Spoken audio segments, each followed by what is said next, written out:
Spiritual enemies have tried me over the years, and it was made clear to me the point of their attacks, or at least a part of it, which was to get me to shut down Social Aloe Ministries.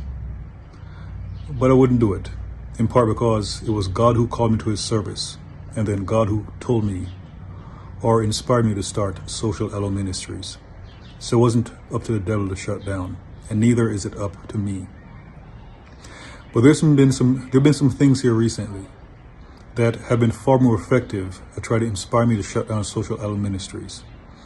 And it's the stuff that's going on in the world. In Matthew 10, the Lord spoke about our enemies will be from our own household.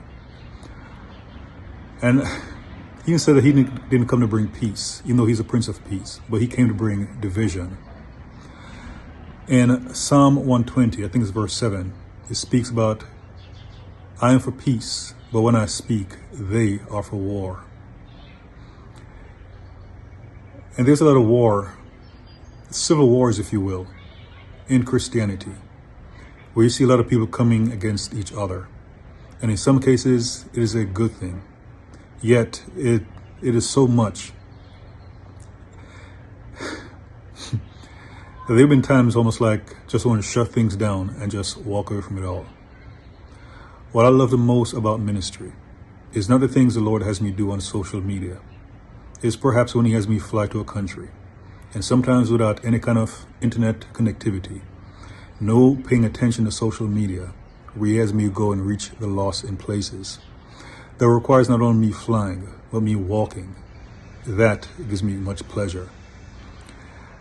And the social media thing. A lot of times I see people fighting, and they're fighting over things that truly do not matter. And when they're fighting, they're losing sight of who the true enemy is. They're losing sight that the true enemy is Satan and those who serve him.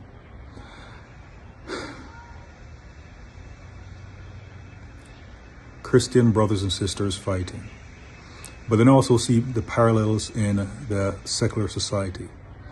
A lot of infighting. And I recently came under a spiritual attack. And I prayed.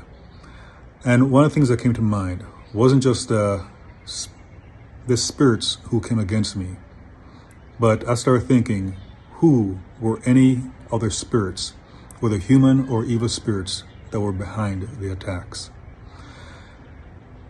And throughout my life, I spent almost half my life as of today in the military, and a quarter of my time in the military was spent in designated combat zone. That doesn't include the time that I spent training or training others for war. And war, it is hell. And there's some people, a lot of them do not have combat experience, yet they have no issue sending the sons and daughters of their countries or other countries to go die in battle. Some are doing so for financial gain. Others are just pure evil, and they love the shedding of blood. So some things are sickening. Yes, the Lord is doing a purifying work, but it is amazing how some individuals, rather than trying to come about a peaceful solution, they're stoking the flames of war. And those who are stoking the flames, the fires of war, they will not have to be on the so-called front lines. They will not have to witness the carnage. And it took a while for me to finally make this video. And today's D-Day, a day that lives in infamy. But I remember how I went on assignment off the FOB, the Forward Operating Base, drove on a particular route, and on the way back, for about 30 minutes later, I heard a loud boom. And when I drove on this divided highway, I was on the right side, and over on the left side that I had passed by about 30 minutes prior was a Humvee with a cordon that had been established around it, but the front of the Humvee had been blown off, and 2 people had passed away. And those 2 individuals were assigned to my unit. One of them was the same rank as me. 30 minutes. On that day, like so many other times, I could have been one who passed away. So there are a lot of people, they're warmongers. but they're not war fighters. They send people off to die, sometimes for not a good reason. And that is a horrible thing. But interestingly, after the recent spiritual attack, something that came to mind is that Vladimir Putin, when Tucker Carlson interviewed him, he started off with a history lesson, which shows that he has a memory that goes back. And in the current situation regarding Ukraine, many people look at it as a fight between Ukraine and Russia, but that cannot be viewed as the case. There's no way that Russia is going to look at this as just being a fight with Ukraine, with all the nations that are arming and even giving intelligence to the Ukrainians in their fight. After so many years in combat, one of the things you always look at is not only who you're fighting, but who is equipping and supplying those whom you're fighting against. At some point in time, and it may not even be in this conflict, but those in Russia are not going to forget.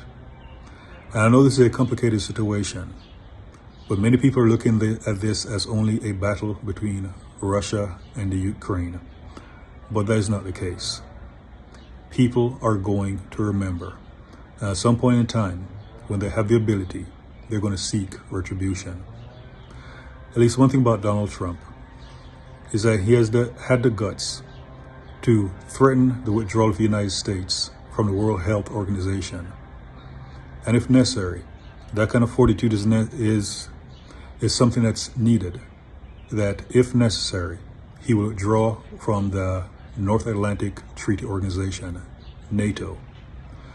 Because if they're hell-bent on the potential of bringing the United States into a war, as well as other countries, it's a delicate balance. But it is amazing that some individuals, whether in the Christian community or, for example, in a battle such as between Russia and the Ukraine, that they're not working towards peace. They're working towards continued war. But some people, they do not forget easily. And at the appointed time, or at a time of their choosing, when they get the opportunity, they're going to make those who came against them pay. There's a point in the Bible where David sent his men to go minister, if you will, to a man who had lost his father and became king. And that man received bad advice, and they ripped out the beards of David's men, exposed their buttocks and ripping out their garments. And David told his men to stay in a nearby town until their beards grew back. And David got his men together for war. And I think it was the Syrians whom those men sought for help when they found out the Israelites were going to fight against them. So they brought the Syrians into it. But the Syrians paid a price for coming to the aid of those who had started war. So it is a delicate balance. And this is not me pointing to being on one side or another, because ultimately I'm on Team Jesus. This is about those who are hell-bent on war. They have no desire for peace. And they're going to pay a price eventually, one way or another.